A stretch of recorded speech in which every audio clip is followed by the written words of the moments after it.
question. We're going to start today with Camila Dominguez from Fan-Sided BAM Stack Pile. Hi there. I'm Camila Dominguez. How are you? Hi, Camila. How are you? How are you? Doing fantastic. Thanks for being here with us today. I have a question for Michelle.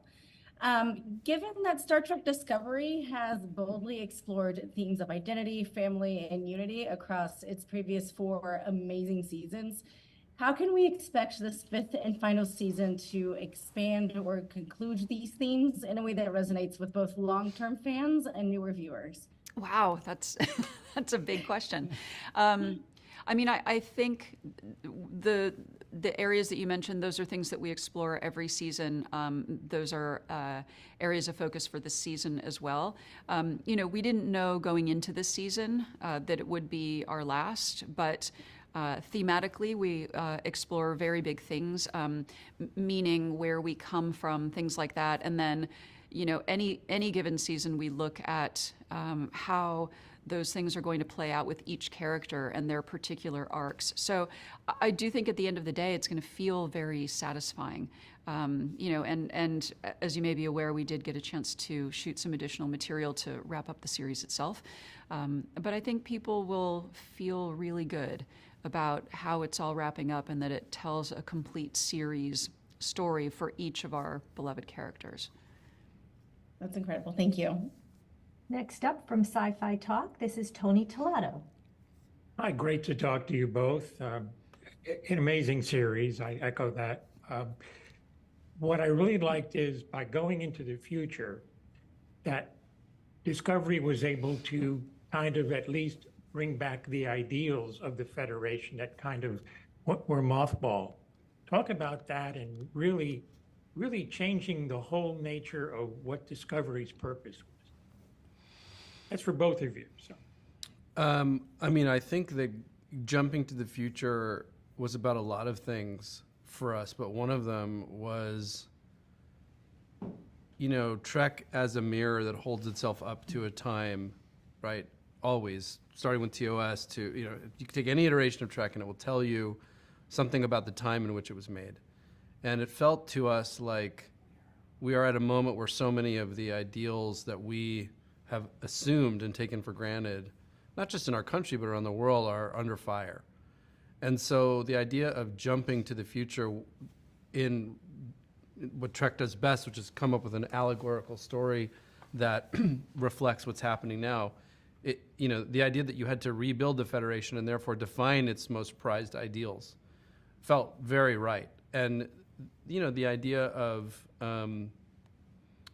what it means to be the Federation, what it means to restore it, what it means to fight for it, was perfect. It was just a perfect allegory or metaphor or whatever you want to call it. And so that was a huge part of it.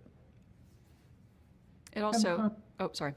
No, please continue, Michelle, please. I was just going to say it also, jumping ahead also gave us the fresh snow to do that and to explore new types of conflicts and things like that that reflect where we are today. it was fantastic. Thanks. Next up from Comics Beat, this is Avery Kaplan. Hi, thanks so much for talking with us today. Michelle, so from direct references to outright spin-offs, what's it been like to see Discovery grow? Oh, it's been amazing.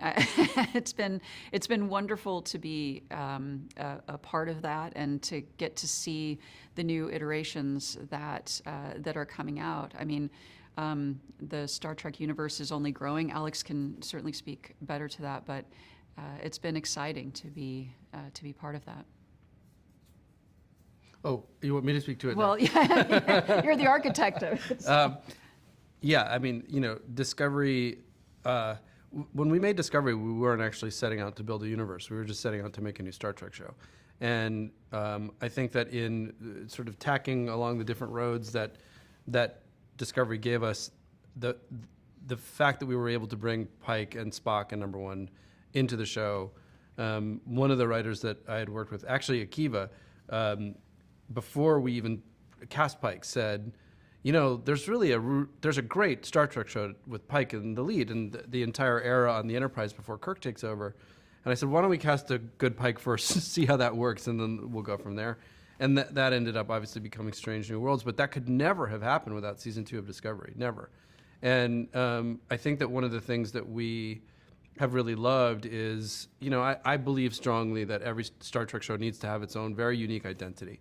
I don't want you to ever think that, you can watch one show and get your fill of Star Trek and therefore don't have to watch the others. Each one has to have its own identity, but, the key to that is not making one show that's supposed to please everybody, right? If you make one show where you try and please everybody, you're ultimately going to please nobody. So each of these shows is really designed and targeted to access a very specific part of the fandom. And there's a real misnomer about Trek fandom, which is it's this generic term you can apply to everybody. There are so many different subsets of Trek fans. And so I think the idea with the rainbow of shows that we're doing is to appeal to each subset without necessarily having to get everybody in the door. Discovery led the way in so many ways. It really pointed us as a compass toward what was possible. And that has been incredibly exciting for us. And so now we're on this wild adventure, and we're in the middle of shooting Section 31, and we're halfway through the writing of the first season of Starfleet Academy, and we start shooting that at the end of the summer. So then there's more up behind that. So it's been pretty amazing. Next up from Fangirlish, this is Ashley Thomas. Hi, question for Michelle. What has inspired the focus on mental and emotional health in Star Trek Discovery? Oh, that's a great question. I think it's the focus on the characters themselves and always wanting them to be grounded in whatever experience they're having, and then mental and emotional health naturally comes from that. Particularly in season 4, of course, was a big one for that when we were writing and shooting in a time of COVID. And that was a time where we all really had to work, even among ourselves, to take care of ourselves in the midst of everything that was going on. But aside from that, it really is the focus on the characters themselves and wanting to make sure that we treat each of these characters as a whole being, and wanting to make sure that they are not one note. And when you look at some of the things that these characters have been through, some of the traumatic experiences, mental and emotional health would naturally come into that. And so that became something that we wanted to explore as well. And, as it turns out, that has become something that is quite resonant both for our actors and for fans of the show, in terms of being able to respond to those things and those things being very meaningful. So I'm personally grateful that those things have landed and that they've been helpful in some way. Next up from Sci-Fi Vision, this is Karen Mole. Hi, thanks so much for speaking with us today.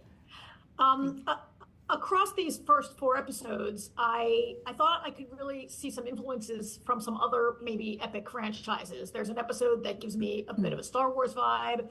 There's definitely an Indiana Jones thing going on. And I wondered if maybe Alex, first, could you talk about some of the things that influenced you as you were creating this season? Well, I have to give the credit to Michelle, honestly. Michelle's been the leader here. But we definitely knew that we wanted to do a quest season, and obviously, probably the greatest quest ever committed to film is the Indiana Jones movies. So I think there was some of that influence there. I don't know that Star Wars was ever really brought up. That wasn't part of it. But certainly the idea of a quest, and the idea of putting pieces together in a giant puzzle to get to a reveal. Yeah, we did. We sort of internally talked about it as an Indiana Jones type season because of that, and because that series of films is known for its adventure. And we wanted to have fun with that, and kind of explore a shifted tonal direction from previous seasons, while of course maintaining all of the things that make Discovery. But yeah, we didn't actually talk about Star Wars or any of the other franchises in this, but I think those sand speeders going in the desert gave me like a Tatooine kind of feeling. Oh, as I watched gotcha. it. Yeah, that we wanted, that was kind of, when I think of Indiana Jones, when we think of Indiana Jones, we think of those, like the archaeological expeditions and the sand and the ruins and all of that. And I don't know, we just thought of this city in the desert, and it became kind of a thing that we started to play with, and we wanted a cool way for them to get around. It's a really cool adventure. Thank you very much. Thank you. Thanks.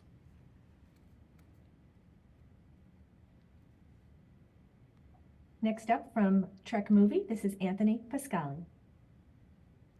Hey, Alex. Hey, Michelle. Hey, Anthony, how are you? So, from the first 4 episodes, you get a little bit of a sense that things, for some of these characters at least, are wrapping up. Did you guys have a sense, I know you didn't know for sure, that this might be the final season, and did you approach it that way so that these characters could have these kinds of goodbye arcs, perhaps, or at least put a note on them by the end of the season? Well, we didn't have any idea, actually, that it would be the last season. When we came into this season, we knew what we wanted to explore thematically, and those are, big ideas and questions of meaning and where we come from and all of that.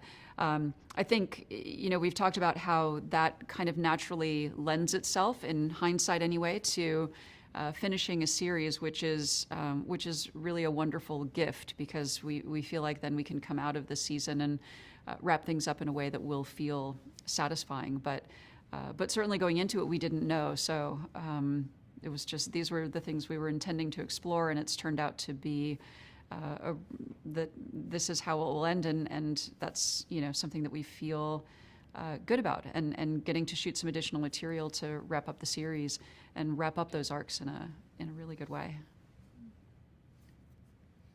All right, and we have a couple of minutes left. So for our last question, we have Aaron Nadler from Trek Core. Alex, good to see you. Michelle, hi. Hi, Aaron.